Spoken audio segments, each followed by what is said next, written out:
Hello my friends and welcome to another Tuesday of tutorial. I am Leonardo Pereznieto and by popular demand, today we will have a basic tutorial on how to shape. And we will do this by drawing an egg.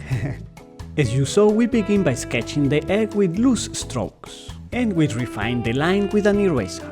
It's like an oval with one side wider than the other. Next we do a line which divides the light from the shadow.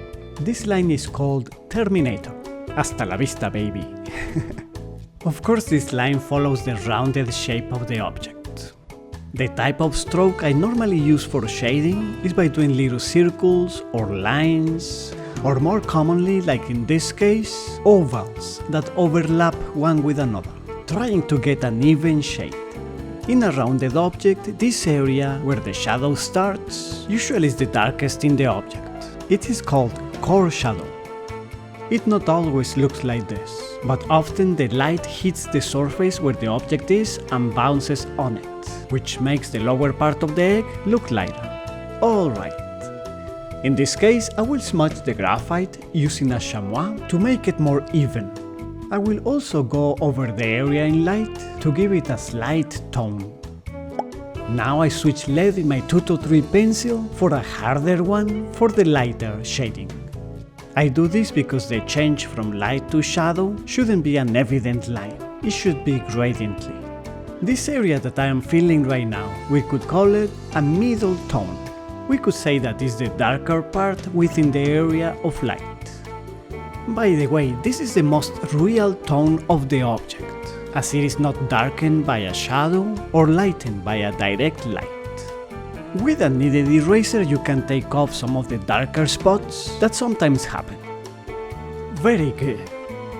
All the shadows we have been talking about so far are shadows of the object itself. And this, of course, is the area of light, to which I also give a slight tone. With an eraser, I clean up the areas that I smudge outside the object. Good. And here we can place a reflection, which of course is the lightest spot. The area that faces the light source is the light area. And that's the lighter area except for the reflection, of course. And now we switch to a softer lead to draw the cast shadow.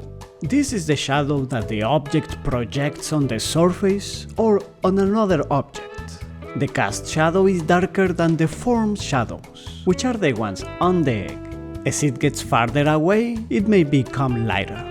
The edge of it can be pretty sharp, or it may be blurred, depending on the intensity of the light. By the way, if you would like to have a Tutto3, you are still on time to order it, as the launch campaign has 10 days left. The link is below the video. And it's ready! We have an egg! If you enjoyed it, please give it a like, share it to your friends and subscribe to fine art tips. And I will see you on Tuesday.